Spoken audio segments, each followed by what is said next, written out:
Hi everyone, welcome. Professor Phillips here. Welcome to Module 3. Now, I call this the trust module. Up to this point, you've learned how businesses compete, how they execute strategic initiatives. This week, we tackle the structural guardrails that keep an organization alive. We're going to be diving into ethics, security, and data management. Think of it this way. Ethics protects people and organizational credibility. Security protects systems, finances, and consumer trust. And data management protects accuracy because bad data inherently leads to bad decisions. If any of these three pillars fail, an organization is instantly exposed to severe financial, legal, and reputational ruin. So this module builds the responsible analytic habits you need to protect your projects and your future companies.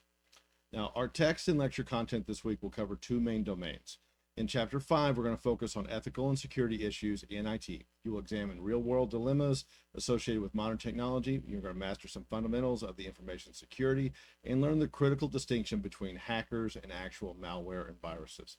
Understanding why that difference really matters when we're in a position and it's vital in defending an infrastructure. Now, in Chapter 6, we're going to pivot and we're going to move to data value and database management. Data is only valuable if it is usable. You will learn how to evaluate data value using four strict traits: accuracy, completeness, consistency, and timelines. You'll also break down exactly how databases and database management systems, or DBMSs, function, and why relational databases dramatically improve operational efficiency and decision-making accuracy. Now, our video lecture series will also look forward, continuing our three-part sequence to discuss the future of technology, the coming singularity, and how data ethics choices create or mitigate harm in real organizations. Now, in Module 3, it really represents 107.5 points, total points, requires about 6.5 hours of dedicated focus time to keep your momentum. You must complete your task in a pretty specific order. That's our lecture content, textbook reading, case study, Power BI, and then your module exams. Now, let's look closely at your two primary application tasks for this module.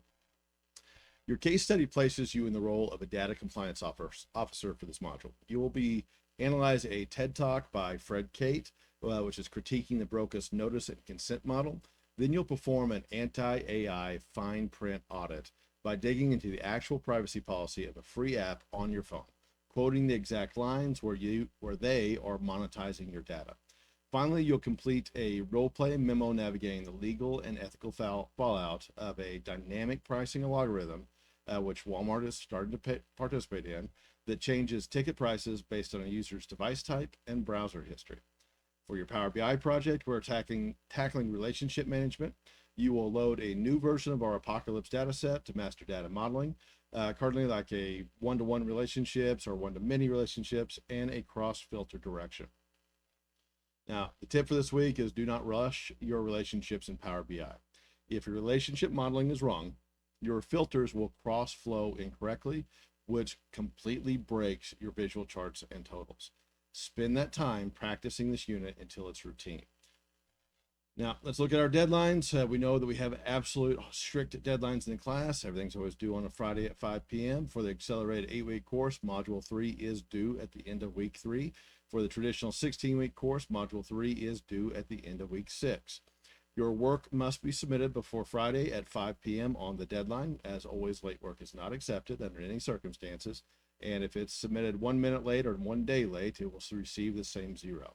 Even if Blackboard physically allows you to upload at 5:05 p.m., it will not be graded. So make sure you get those things in before the deadline.